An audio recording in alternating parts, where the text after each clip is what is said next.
Wait for the clock to flip over and.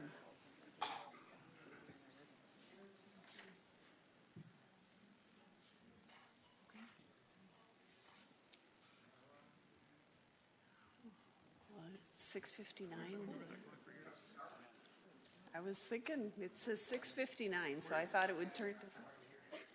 We're about to start. I was watching the clock to turn over to 7 o'clock.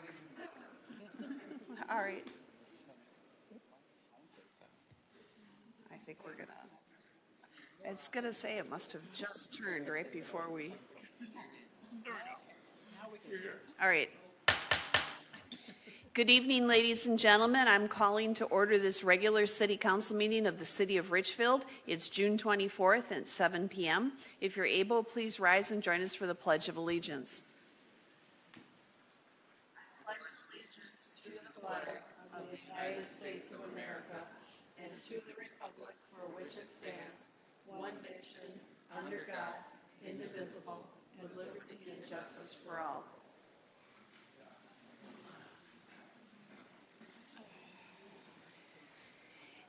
So our first order of business is one that I look forward to each year, and that is the Jean and Mary Jacobson Citizen of the Year presentation.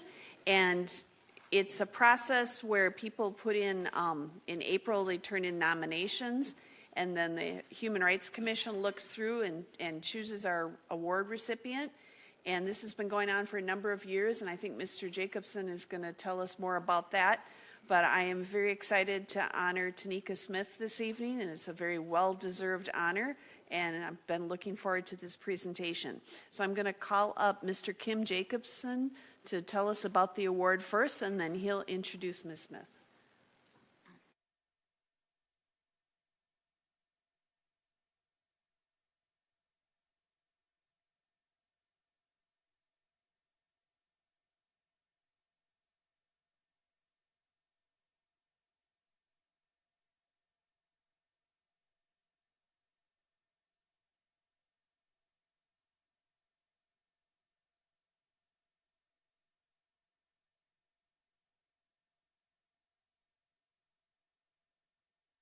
We can for others is kind of a rare occurrence.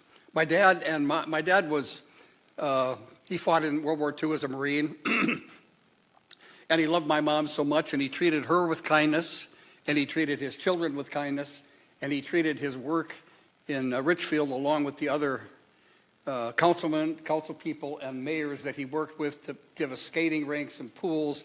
And I have to say, though, that I'm concerned about the generating tornadoes driving down Lyndale because of the... I saw it on the internet. It's got to be true. Anyway, Tanika, if I could come over and give you this award.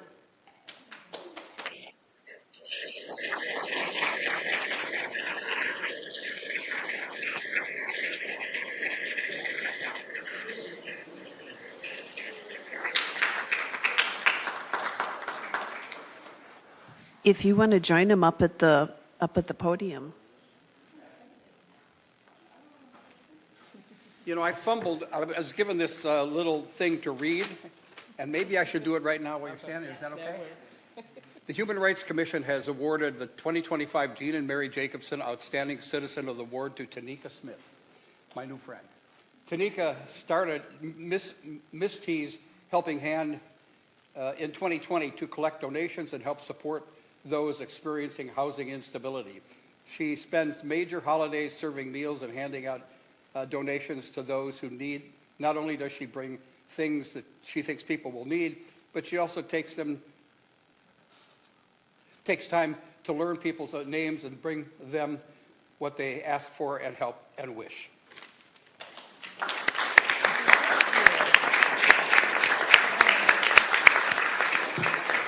Would you like to say a few Hello. words? Yes, I will. I just want to say I thank everyone for this. I was shocked when I did receive the email. As usual, I'm very humble, so I try to keep everything I do kind of undercover, but now it has expanded, which I am happy. The community has been awesome. Like I told everyone, it's reached out to where people from Maple Grove, Brooklyn Center, Brooklyn Park, are reaching out from seeing everything from, the news airings and just people talking, the word of mouth. I just try to encourage everyone to know that they're humans. They're down on their luck. And for people to know, we're able to, go take a shower when we want to. We can go to the bathroom when we want to. This is something that they don't get to do. A lot of them say, they're on drugs or whatnot, yes, but like I say, people are doing it inside their home. The only difference is it's just not being shown or broadcasted. I also just want, just to make sure that people are still showing kindness, because it's something, like he said, we've lost in this world now. It's an ugly place. So just showing that, and building a rapport with them is something that I've grown to love. It's something that you don't see often, and it kind of makes them scared as well, because they're like, what are you going to do, or what are, it's always an objective, which is not. Also, bringing my kids to help. They're in the backgrounds. My oldest one, she's in the forefront with me, and has been all these years since we've been doing it.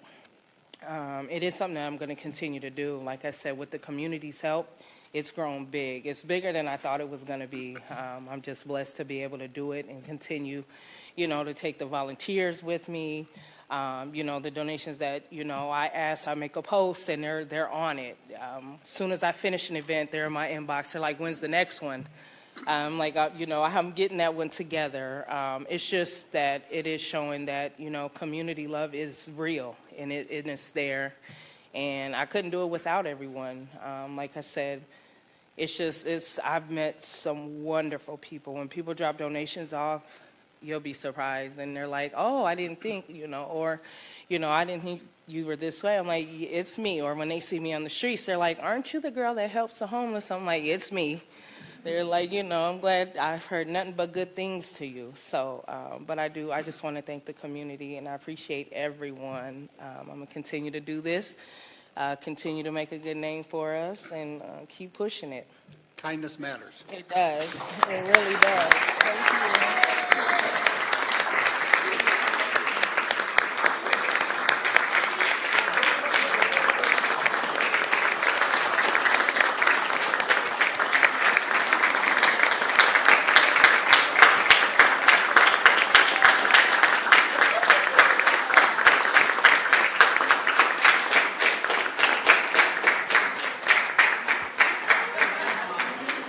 If you'd like to have everyone come up and have a picture with the whole group that came to support you, we could stop the meeting for a minute and have a picture.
Next, we are pleased to welcome our Hennepin County Commissioner, Debbie Gotel.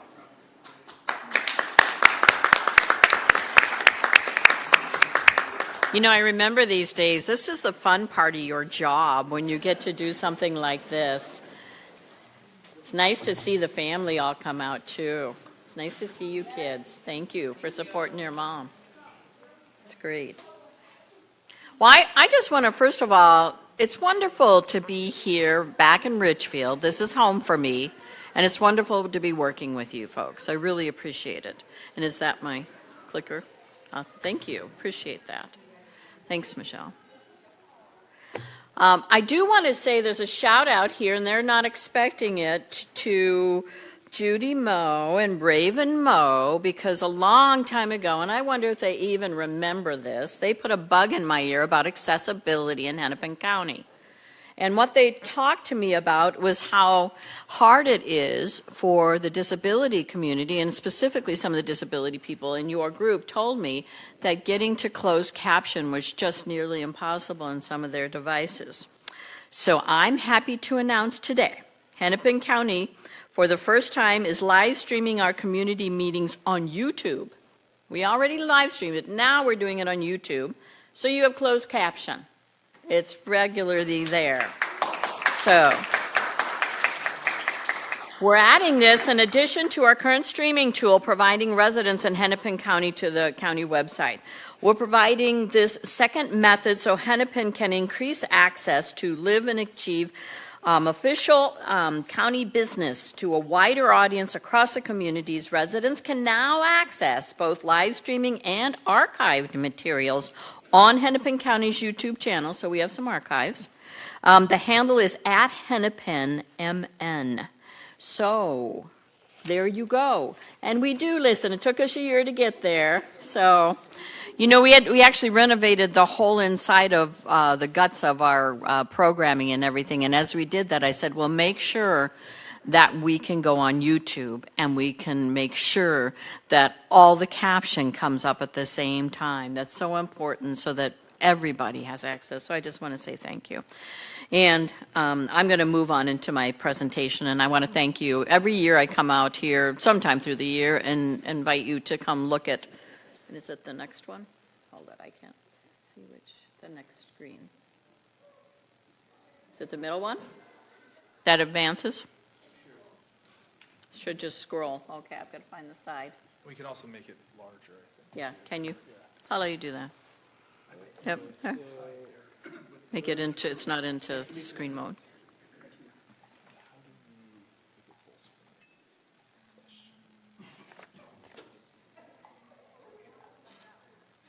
Nope, that's not. Should be, because this is the edit mode. Give us 2 seconds.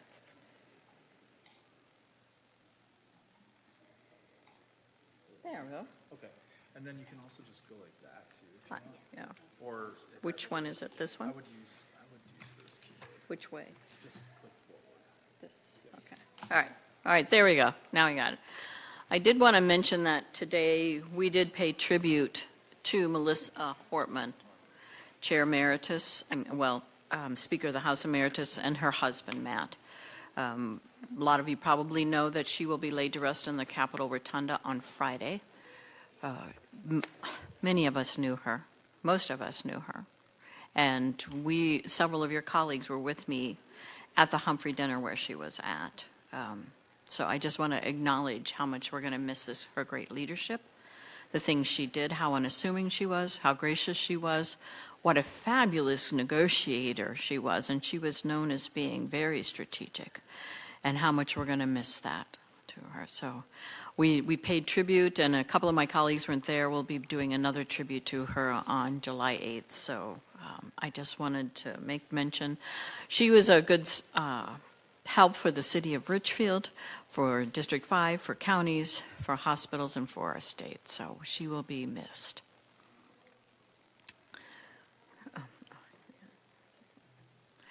So this is District 5. And you can see Richfield up on the map. This is the district that is now my district, and you see a little bitty corner of there, up there, that's actually Minneapolis.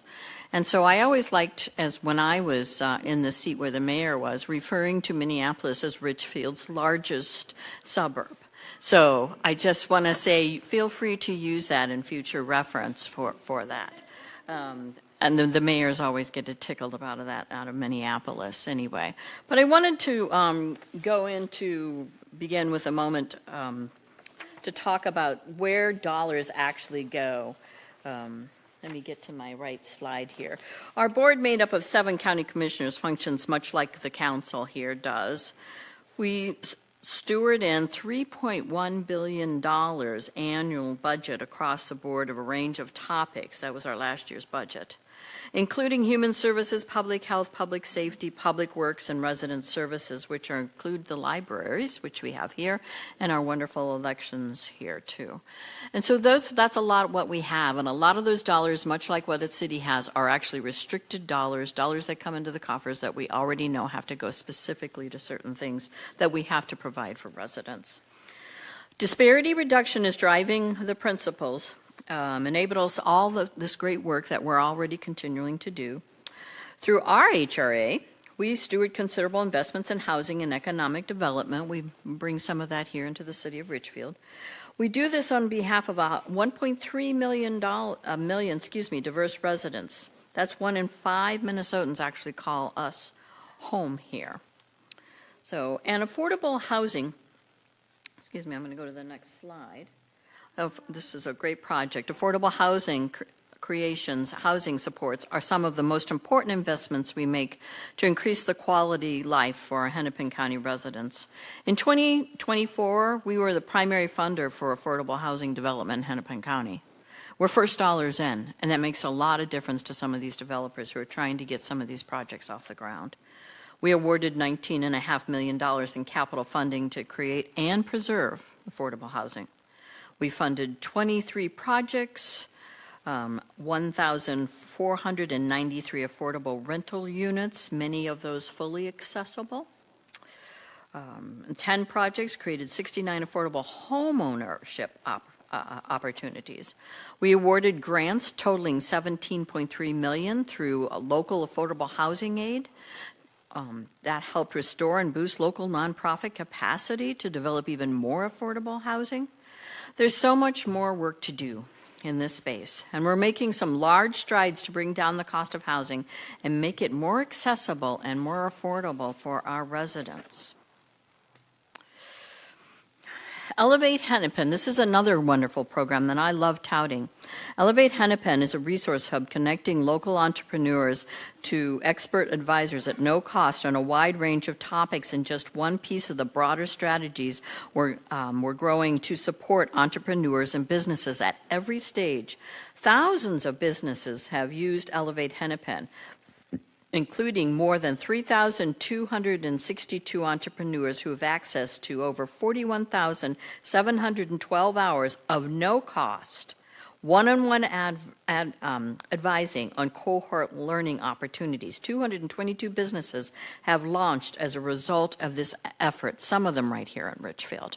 And today at the board, we just moved through, at least through committee, it'll be at the board meeting, our next board meeting on July 8th, would be dollars for those who want to invest in owning commercial properties as a business venture, and dollars to help first-time young developers who are trying to become developers and putting small development projects together. So that's kind of exciting to hear about that.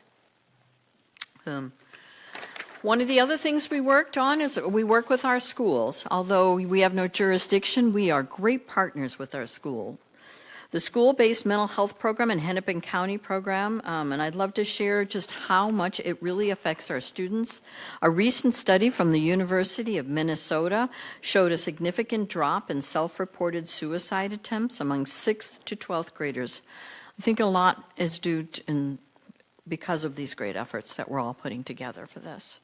Researchers believe school-based mental health services resulted in 260 fewer self-reported suicide attempts by Hennepin County students from 2004 to 2024. We're providing services to 6,600 students yearly, and this program is in every district and in every public school countywide. Despite potential funding cuts to these types of programs at the federal level, Hennepin is committed to maintaining these essential lifelines for our students. So we're going to find every way we can to make sure we don't lose those. And last month was Mental Health Awareness Month, and Hennepin County is working to build out mental health supports across our entire continuum of care. One crucial space where this can happen is during police interactions. Starting in 2019, the Police Embedded Social Worker program has become an essential new response method, serving all municipalities in Hennepin County with nearly 50 social workers. In 2024 alone, Richfield Police made 124 referrals to the embedded social worker, with 44 referrals to range of county social services. And of course, those who've been here a while know that we were one of the first adopters of that. We were the pilot, along with a couple of other cities. And that's how this program all started, is because you were willing to take a chance and partner with the county on this. So I wanted to, special thanks to Richfield. Hennepin County proudly partners with Richfield to refer residents in a range of social services, including mental health, drug treatment, housing, and employment services. And then child well-being. This is a specific committee that I have served on. We had a consent decree because of how poorly we were performing. We have since gotten out of the 5-year period, and we have graduated out of that. But there's still lots of work to be done, and we have decided that this Child Wellbeing Advisory Committee is so important that we will continue this work. It was established in 2017. The Child Wellbeing Advisory Committee helps guide and advise county staff and updates the county board on progress toward child safety and well-being outcomes for our kiddos. Since this time, the Child Wellbeing Advisory Committee has supported an ongoing transformation of the county services supports for children and families, especially within child protection systems. Our idea is in prevention. That's where we're trying to get upstream to prevent even having to have those calls. So we help guide these great outcomes. Right now, there is a focus on our Native communities as they have the highest levels of reports into child protection. We're trying to get our arms wrapped around why that is, what we could do in prevention or upstream work on that. Stay tuned, there's more to come. We're going to continue this work even with the impending cuts that are coming our way. There's still lots we can do by just shifting and moving resources into other places. Our biggest job is being the safety net, our human services. This is a huge portion of what we essential. It's people-facing work at Hennepin County. It falls under the human services umbrella. We manage such life-saving care as access, aging, disability services, mental health, substance use, reports of vulnerable adults and child abuse, economic supports, child supports, overall well-being, as discussed in the previous slide, not to mention all the waiver services, the disability services, the fact that we have Hennepin clinics, that we have a hospital, Safety Net Hospital. We have all these things to try to offer and to try to hold up our community. Make us a better community, make us a holistic approach. One of the spaces that Hennepin County can also make a huge impact in our cities and communities is through community grants. We do a lot of community grants. Hennepin County's many grants that are available to the cities are the tree canopy restoration, business and apartment recycling, youth activities, capital grants for recreational facilities. I'm proud to announce that Hennepin County Board passed our grant recommendations for this year on June 10th, and we allocated $10,000 to the Richfield Ice Arena to purchase skate aids, hockey equipment, rental skates, rink dividers, up to enhance recreational opportunities for all our local youth. And that's just the tip of the iceberg. We've brought a lot of dollars into the community, and I know you've got the Wood Lake Nature Center coming, so make sure I get some more responses to some of those grants for some of that wonderful programming that will happen when that comes to fruition. I'm excited. It was at the groundbreaking. It was so wonderful. So, well, talking about all these grants, we got to talk about trees. I think I've seen this a lot. This is a really old photo. I'm going to go plant another tree. At Hennepin County, our goal is to plant 1 million trees by 2030 in collaboration with our local partners. We estimated that 576,000 trees will be planted, have been planted since 2020 by year's end and 2025. Some of the really great things I want to highlight in this program are the $500,000 is available through our Healthy Tree Canopy program annually to cities, school districts, affordable housing providers, nonprofits, with up to $50,000 available to cities. We also have wholesale trees purchasing opportunities for the city within the Hennepin County. Cities have purchased 575 trees from us during 2025. And that has another whole caveat. We look for a lot of those formerly incarcerated folks, too, who want to try to find a way into an avenue, into a job. We have a Pathways program where we teach them forestry, and they go out and they run our tree bed nursery. It's a gravel pit tree bed, and they learn forestry at the same time, and many times they are hired out by other establishments, landscaping firms, to be doing some of the same great work that we do. Probably, as you're well aware, it's construction season in Minnesota. While there might not be our favorite time of year, by staying informed on recent road closures, and there's been many, and project timelines, you're able to reduce a lot of stress related to the inconveniences. The MnDOT I-494 project taking place across the communities of Edina, Bloomington, and Richfield is an extensive multi-year, multi-million-dollar project that will stimulate our local economy with good-paying jobs, improve traffic flow, reduce congestion, and enhance the traffic safety. So just want you to stay updated with Hennepin County's 2025 Transportation Activities Map and the MnDOT Department of Transportation I-494 project map. I just keep telling everybody, every time you look at that and you get stuck in traffic, to say, okay, there's a whole lot of people that got good jobs that are helping our economy stay afloat through these times with this inflation. So grateful for some of that. I'll just have to put extra time on my travels.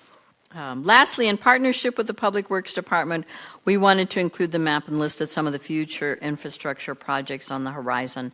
I won't go through all of these line by line, but all these projects can be easily found on Hennepin County's website, GIS web maps for both transportation activities and capital improvement projects. I want to extend my thank you to the collaboration between Richfield and Hennepin County to make these improvements possible. You're a great city, a great collaborator with us when we're having to work on all these different types of projects, and we really appreciate the partnership that we have and the continued resources that you bring, helping us do more outreach to your community. And because of all the hard work that you have done, some of the projects have moved up on the list. Penn Avenue has moved up on the list to a future date, and so stay tuned. Hopefully everything will go through and go smoothly for that. And with that, I just wanted to say thank you, Mayor Supple. Thank you to the council members, and thank you to the city staff, city manager. And I'll stand for any questions. I also brought you the snapshot book.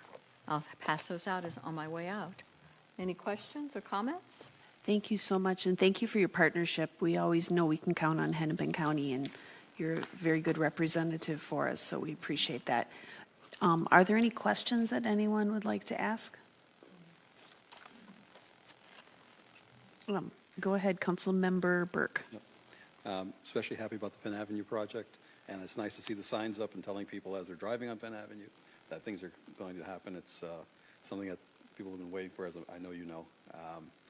Is there a way for the public to still get involved with the future development of Penn Avenue? Oh yes, oh yeah. This is just, it's just moved up in the line. The outreach and everything will happen. Although I think we have studied this 4 or 5 times. I recall that in my period from being mayor to now. But I think, everything changes with time. What's really going to help Penn Avenue is because of the infrastructure underneath. We know the infrastructure cannot take on some of the redevelopment that we'd really like to see. Once the city opens up that road and is able to replace some of that infrastructure, the water lines, the sewer lines and everything, that you can build capacity in there to make a denser development. And I think that's going to just it's going to be another node, as we think of the hub as being our downtown. This is going to be one of those wonderful little hubs out here, and I'm looking forward to it, too. Excellent, thank you. Thank you. Any other questions, comments? Councilmember Hayford O'Leary. I will just share Councilmember Burke's excitement for Penn Avenue. We're grateful for your work to move that up on the list. My one ask between now and 2029 is I am hopeful that the county will take another look at their cost share policy with regard to roads. And specifically, your mention of this wonderful tree program jumped out because I believe the cost share policy is that the cities are on the hook for 50% of trees as part of roadway projects, even though there's a separate program. So it feels like on the one hand, the county is being really generous with these grants. On the other hand, when it comes to that everyday routine stuff, we're still seeing a lot of that cost passed But I on to think it's a cities. problem, too, because I think where we define a small city, but I have to tell you, you're not the only city that's troubled with this. Yeah. And there are other cities who have delayed or only doing partial projects, and they're not just all small cities. And they have come to me, and they are in my district. Yeah. So we know that there's some issue here. I'm not sure that at this moment in time, considering what's happening in the federal government, that we can make a huge difference. But I think it's certainly, I've already started those conversations. I also look at the idea of the diversity and equity. When you look at the footprint of Richfield and the number of state, federal, and county roads per proportion of people, I think there's something to be said about that. And I don't think that is, I'm sure that's not baked into our calculations. And so I think another look at this, and I have had some of those preliminary conversations, needs to happen. I'm just not sure where we'll start it, but you're not the only city who's coming forward. But thank you for bringing it up, because I'm not done with it yet either. And then I will also just share related to that, and I think it's perfectly debatable as what role the county might have, but I will just share one of our financial struggles as a city is keeping up the landscaping on 66. You may have seen that in the state of the landscaping on 66, but there is no support for that from the county. And I certainly understand the argument that that's a local amenity, but the county should want a green and attractive county road as well. So I don't have any solution for that, but I will just state keeping that up is a significant expense, and it is a challenge for us. I had brought that to Councilmember Troutman. That was a real unfortunate circumstance because the county is trying to hire all these wonderful small entrepreneurial businesses, and that was a small entrepreneurial business that actually let us down. And they did a really poor job, and they didn't come back and fix what they needed to fix, and they're no longer around. And we didn't come up with any other way to help you out. And I know that to be the case, and I have brought it up before. And I think it got off to a really bad start, and that did not help. And I don't know that we did the right enough outreach to the boulevard, to people with their boulevards, because I saw them full of weeds, too. I went down and weeded a few myself. So, being the gardener that I am. So I think there was a lot to be learned about, being more careful, maybe scrutinizing, but we still want to use those wonderful small businesses in our communities, but being careful who we pick and choose to do that. So that's a really good point to bring up. That was a failed project, unfortunately. Thank you. And I will also just, a specific compliment, I'm impressed with your Penn Avenue team so far. I really like that they're taking into account the economic development aspects of Penn and not seeing it solely as a roadway project. So I think that's going to be, it's a different kind of project in a lot of ways than the previous ones we've done together. And I have pushed that with our current Public Works Director. Thank you for your support Yes. on that. Yeah. Absolutely. I'm going to pass these out. All right, thank you. And I do think it's fortuitous that we're going to be voting on the youth sports grant tonight, so thank you for doing for that, and I appreciate it. I did have one Thank additional you. comment too. I'm grateful for Commissioner Gotel's fervent efforts on the Child Wellbeing Committee.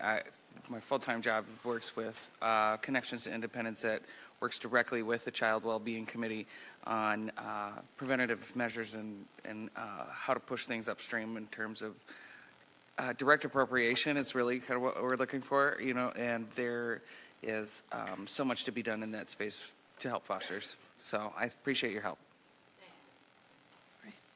Thank you again for joining us, and come back anytime. We really appreciate working with you. All right, so without objection, I would like to move approval of the agenda to right now, because there may be some changes that will affect open forum, and I want to make sure everybody's aware of what's going on. So, Councilmember Hayford-Leary. So I would move approval of the agenda with the removal of item 6, which is the item concerning smoke and pure vape on Nicollet Avenue. It's been moved and seconded. Is there any discussion? I wonder if staff could just briefly explain what's happening with that? Yes, City Manager Rodriguez, can you explain, or City Attorney Teachin? Can I'll you ask explain? City Attorney Teachin.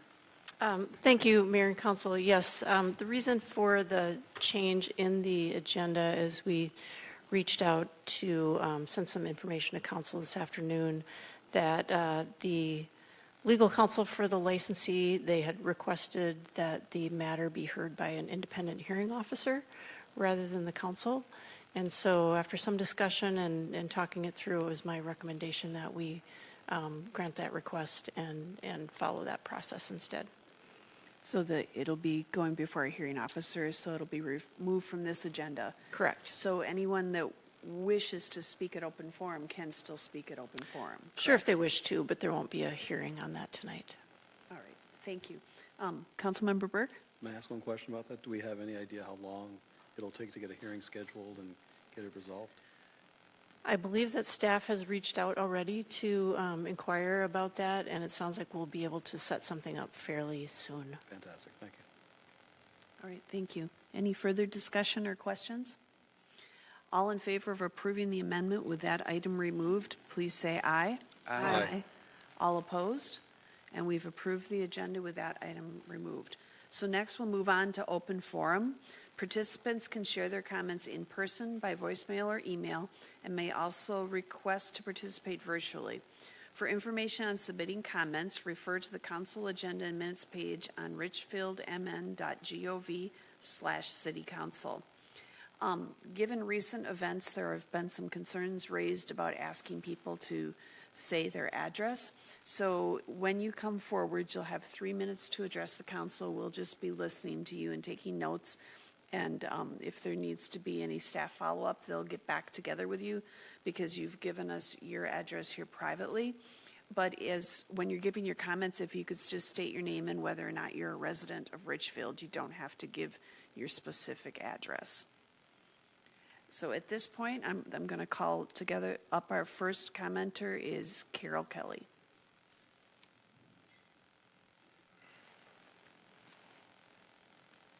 Good evening, council members. Thank you very much for the time. I'm here today as an independent resident of Richfield, and I wanted to address some things that were really concerning to me on the recent post on the city Facebook page in support of Pride.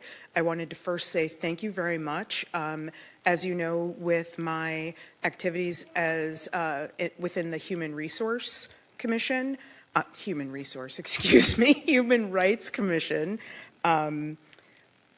it's very important to me that we in Richfield make sure that this community is safe and equitable and welcoming and kind. You know, we heard a lot during the Jacobson Award about a world that seems to be lacking kindness, and there was so much. I understand that people have the right to their opinions, but I don't need to know about them.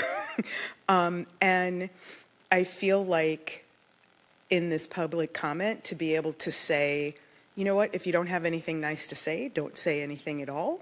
And I don't want Richfield to be a place where people feel comfortable, you know, spewing vitriol against people for how they want to live their romantic private lives.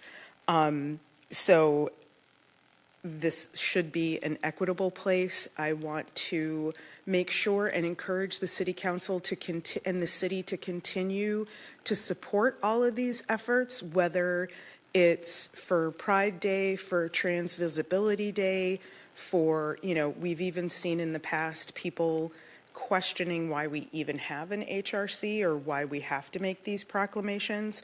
And it's to make sure that people that are othered feel seen. So again, I thank all of you for all your efforts in making Richfield an incredibly inclusive place to live, and want to stand here and make sure that in the future you're not bullied into not saying anything for fear of any kind of discourse or anything else. And if anybody is listening to this that made those reprehensible posts, shame on you. And again, thank you very much for supporting our LGBTQIA community. That's it. Thank you. Our next speaker is Christina Kelly.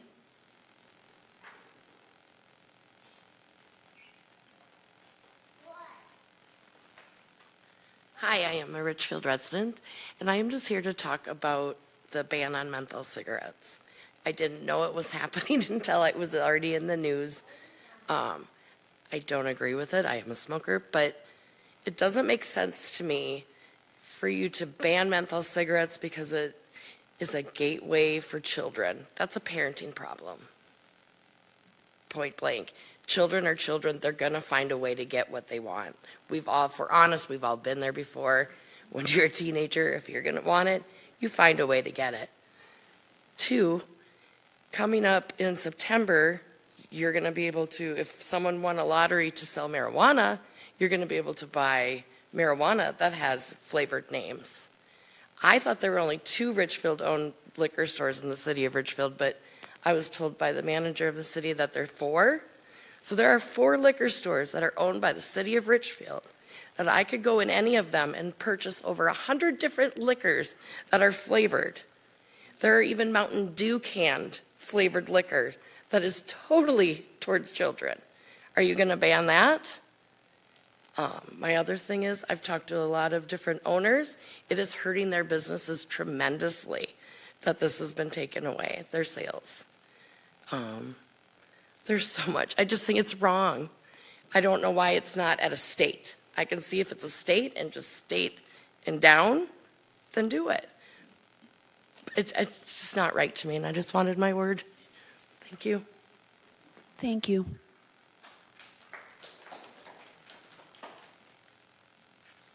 Next, we have Jason Armstrong.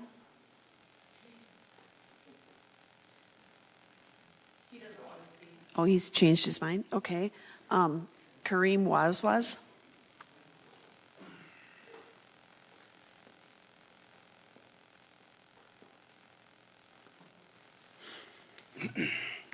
Good evening, council members.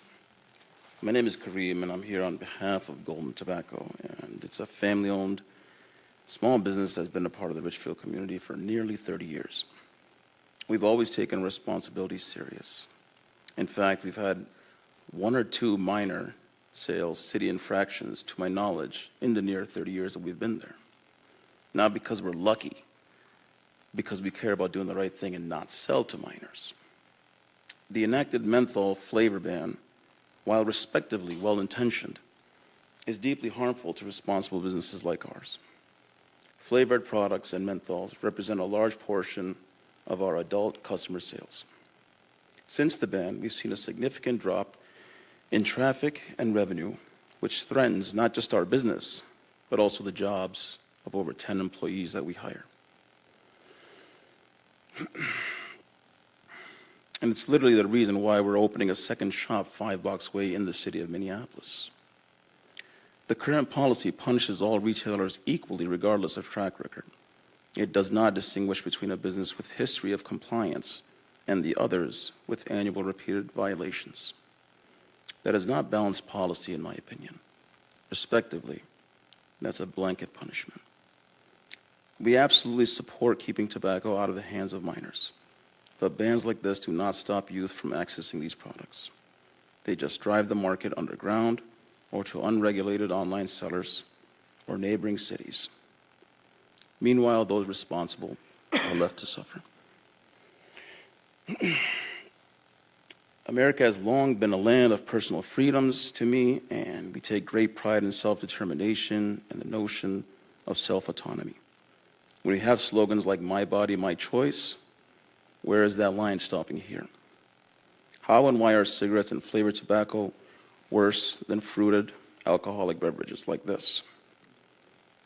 There is underage drinking that occurs every day in America, and the products are certainly marketing campaigns which market to the underage market. I know this personally because I drank UV Blue, just as though this is what you see in my pocket, when I was 13 years old and was rushed to the hospital for alcohol poisoning. We urge the Council to consider smarter alternatives, enforce ID laws more strictly, increase penalties for violators, or implement targeted licensing measures.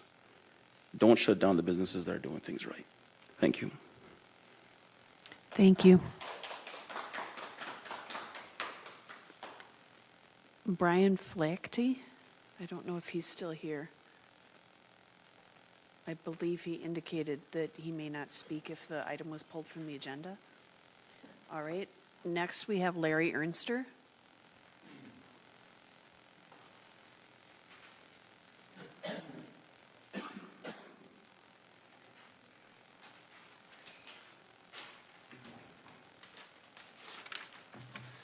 Thank you, Council.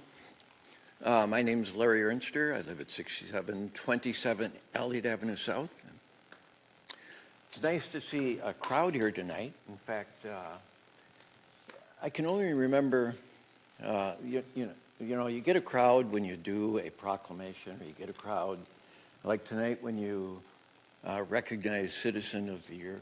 But I have only seen every seat filled to overflowing out into the anteroom in 2023 when you were considering the ordinance to ban flavored tobacco. The only time. Huge popular support for that. Now, what got pulled from the agenda tonight was the revocation of the tobacco license for Richfield Tobacco. In support of that, and I support that the resolution that license be pulled. In 2023, just for a little history, the resolution that came forward said to end flavored tobacco by the end of July. The Council magnanimously extended that to the end of the year. Now, Richfield Tobacco has had violations of selling flavored tobacco to kids and having illegal tobacco on their premise and illegal cannabis. Now, the owner may say, well, kids are going to get what kids are going to get. If it's available and if they're breaking the law, their license should be revoked. The city of Richfield supported that by removing all tobacco products from the Richfield liquor store and took a financial hit for that. So the owner may say, well, it was sold by one of my employees. I have no control over them.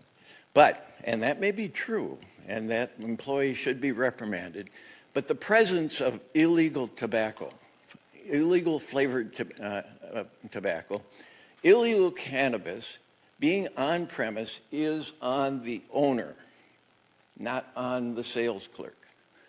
So I ask you to stand your ground, pull the license, and set an example for the remaining licensees in town so they value the license they have and they support and follow the law.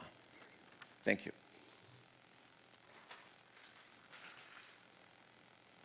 Thank you. Is there anyone else who's present that wishes to speak at open forum? We did have one comment that was sent in via email. So if there's no one, did you want to come and speak? All right.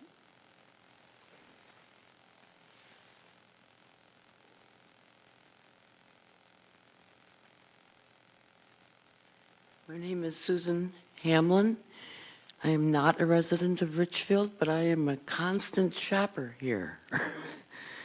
And I take advantage of various things like Wood Lake and the Veterans Park.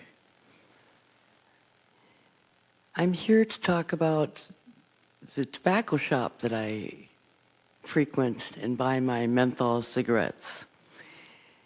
I was not here when the overflow participation happened, but I would like to know from the council, one or more of you, what the thinking was about why. And I've thought a little bit about why you might, but I did some research. I asked the Google machine, what is it about menthol cigarettes that is objectionable? Apparently there's been an increase in menthol smokers. I didn't read that it was a gateway to children smoking. And actually, when I started smoking at a very tender age, my folks were my supplier, and that they didn't smoke menthol. But I came from a family that smoked pipes, cigars, cigarettes, and menthol was never, ever a choice. But it's my choice.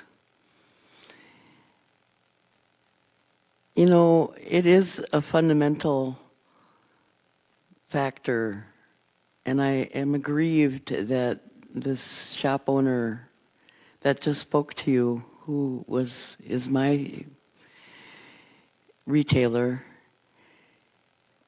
has lost business because of it. He's a great guy, and his employees are great as well.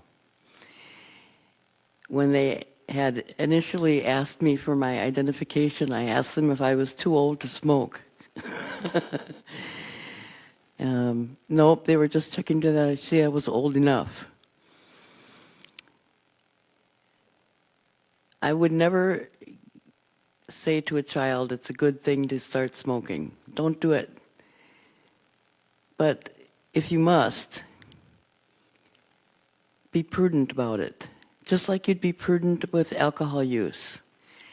And I also frequent your municipal liquor stores.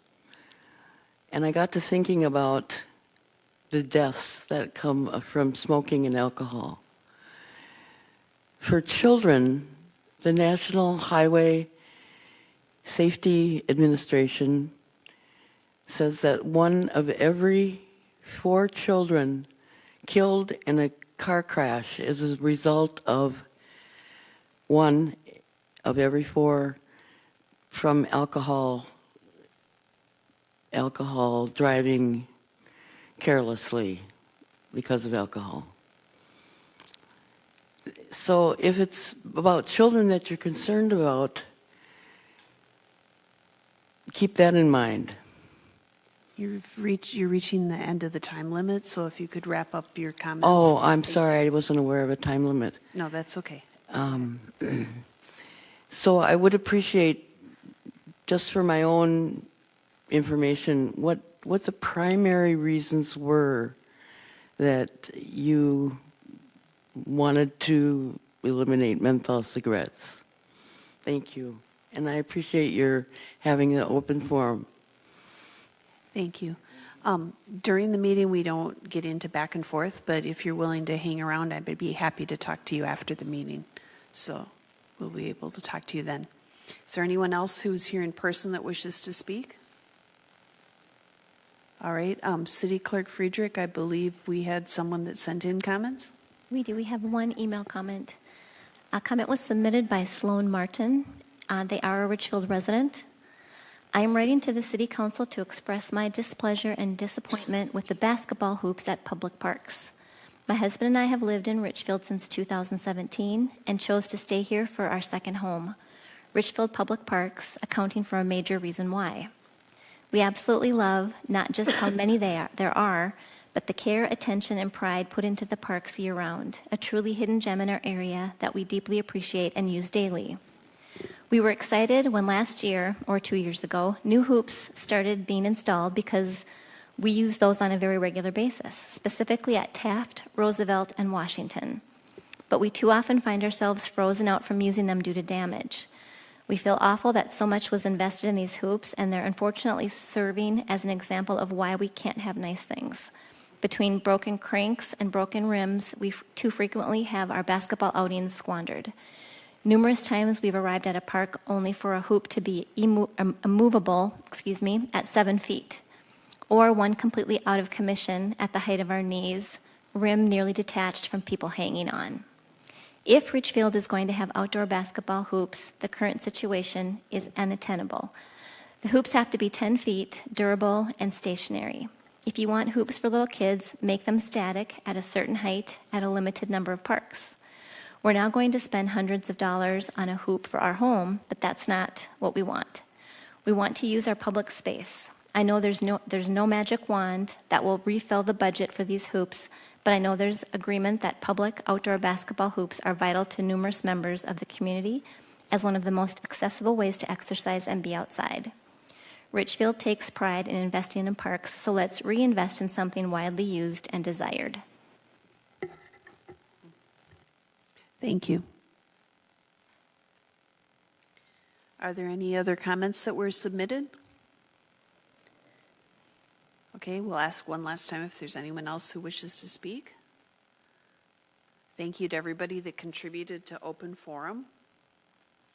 Next, we will move on to the approval of the minutes of the City Council work session from June 10th, 2025, and the City Council regular meeting from June 10th, 2025. So moved. Second? It's been moved and seconded. Is there any correction, comments, or discussion? Hearing none, all in favor, please say aye. Aye. All opposed? Okay, we have approved both sets of minutes. Next, we'll move on to the consent calendar. City Manager Rodriguez. Thank you, Mayor. The consent calendar contains several separate items which are acted upon by the City Council in one motion. Once the consent calendar has been approved, the individual items and recommended actions have also been approved. No further council action on these items is necessary. On tonight's consent calendar, item A, consider adoption of a resolution authorizing the city to affirm the monetary limits on statutory municipal tort liability. Item B, consider the approval of setting a public hearing to be held July 22nd, 2025 to consider the issuance of a new on-sale wine and 3.2% malt liquor license for SK Food LLC, doing business as K. She Mek, located at 6420 Nicollet Avenue South. Item C, consider the approval of an agreement for prosecution services with the City of Richfield and HJ Law. Item D, consider accepting the bid tabulation and authorizing the mayor and city manager to take all necessary steps to award and execute a contract with the responsible low bidder for the 73rd Street Safe Routes to School project. Upon authorization from MnDOT, and authorize the city manager to approve the contract changes up to $175,000 without further city council consideration. Accepting the bid tabulation is only a formal acknowledgement of the city's receipt of bids for the project. It does not include an award of the contract. Item E, consider a resolution accepting a Hennepin County Youth Sports Equipment Grant in the amount of $10,000 for the purchase of skate aids, hockey equipment, rental skates, and ring dividers at the Richfield Ice Arena, and authorize staff to execute a grant agreement. Item F, consider a resolution accepting 2 State of Minnesota Solar on Public Buildings program grants for $67,064 and $68,785 to purchase and install solar energy equipment on the roofs of the Richfield Ice Arena and the Richfield Public Works Building. And I submit these items for your consideration on the consent calendar. Is there a motion on these items? I move approval of the consent calendar. Second. It's been moved and seconded. Is there any discussion? All in favor, please say aye. Aye. All opposed? And we've approved the items on the consent calendar. Item 6 was removed from the agenda, so we'll move on to item 7, and I'm going to turn that over to Councilmember Burke.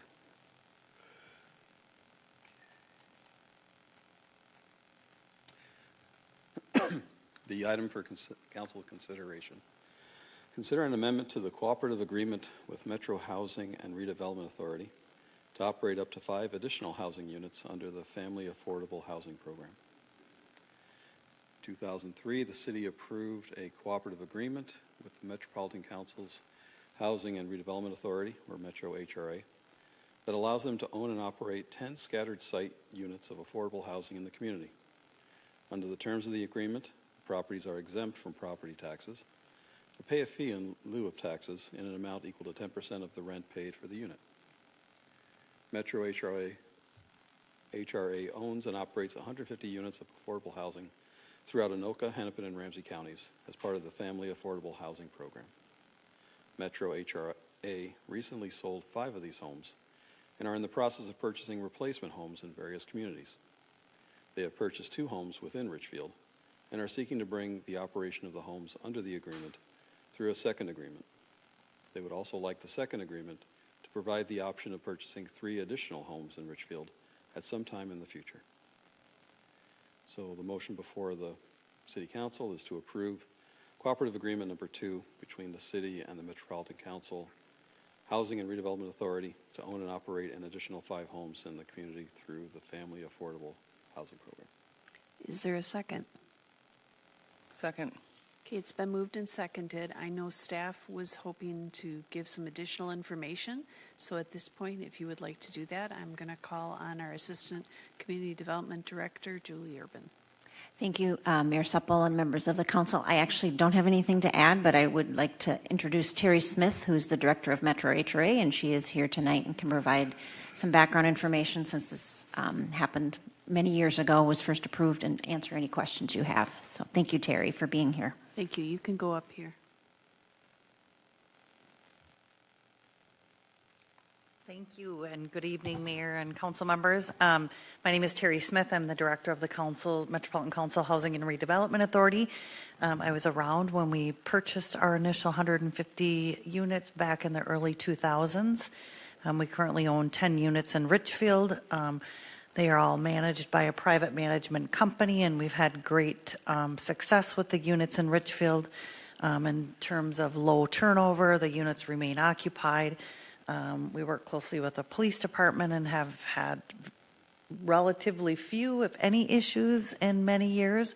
And so because of the high demand for the portfolio units that are located in Richfield, we're interested in adding an additional 5 units, up to 5 units in the city of Richfield.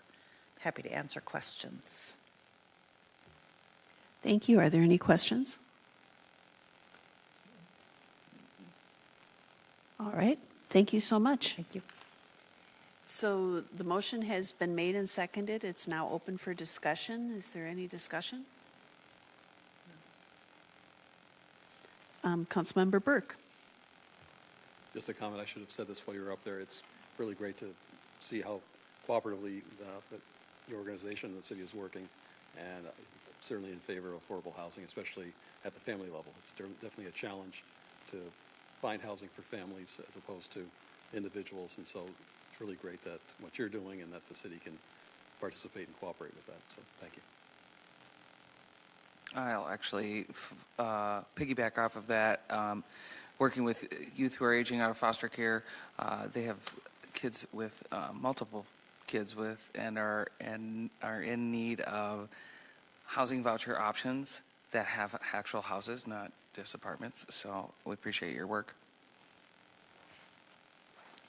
Yes, I think this is like a very sorely needed thing. We have lots of spaces in apartments, but we don't have single-family homes for families. And so you're filling a need that is really good. And I think it's good to have people scattered across the community and everybody living everywhere. So thank you for that.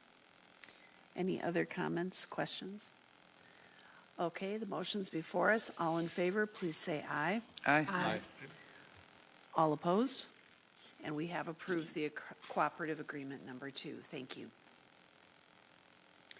Next, we'll move on to item number 8, and I'll turn it over to Councilmember Christensen. Thank you, Mayor.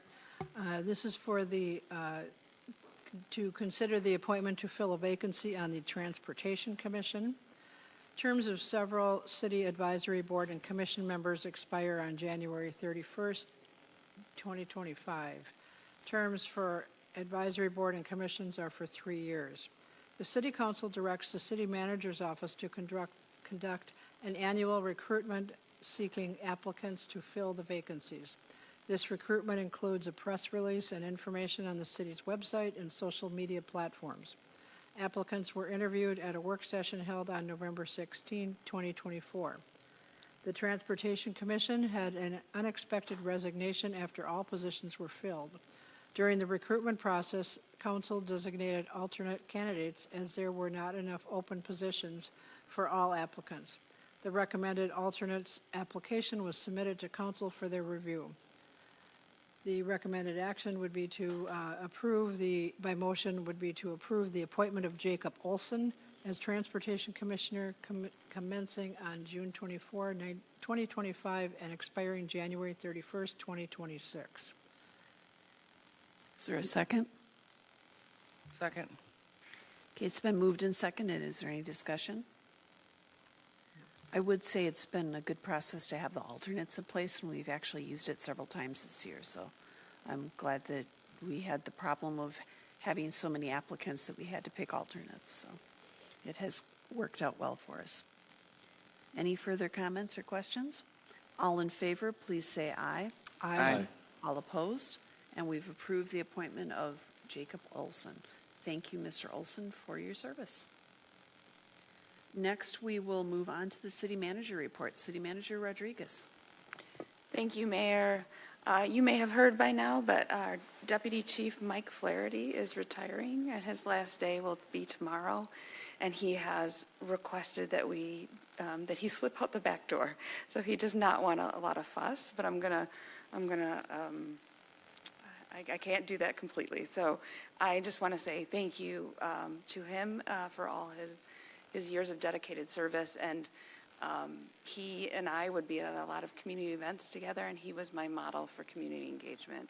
I once went with him out to night parties, and he was great. He would just be completely there and present for those people that were chatting with him, and I really respected that.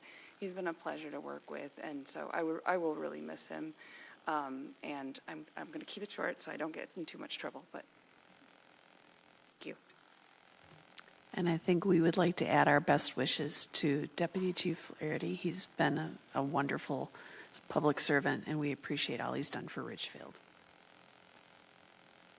Go ahead. I'd like to also add that in my time on the Human Rights Commission that he was nearly always there, and it was a pleasure to work with in that context, and he was a model of engagement between city staff and the community. He was really a model for that, and it's a shame he's so modest. It'd be nice to get him in here and give him a proper farewell, but that's what he wants, and that's fine. So I second what you said. Thank you. Next, we'll move on to claims and payroll. Motion to approve claims and payroll. Second. It's been moved and seconded to approve claims and payroll. Is there any discussion? Hearing none, all in favor, please say aye. Aye. All opposed? And we have approved claims and payroll. Next, we'll move on to hats off to hometown hits. Councilmember Hayfield Leary. Probably taking somebody's, but I will just say I'm very excited for 4th of July and grateful for the 4th of July committee again for all the volunteer work bringing that together. I know many of us will be in the parade, and I'm not going to say anything about the weather. I am grateful for their service. I also, Manager Rodriguez's comments about 19 night remind me that the registration form is now open, so I'm going to remind some folks to do that. But that is open to both block captains who have an organized neighborhood watch and just people who want to do that, even if they don't have a neighborhood watch. It's really just a fun opportunity to get to know your neighbors. So I'll be reaching out to some folks and remind them and encourage them to do that. Thank you. Councilmember Burke. So I'm sure residents receive one of these. This is a reminder from the city about Richfield's water quality. And as we often find out, we have great water. It's no surprise. Some of the best in the state. And so I just want to take this opportunity to thank the Public Works Department and especially those who work on our water quality. I want to thank you very much for that and give you some extra public recognition. Thank you. Councilmember Coleman Woods.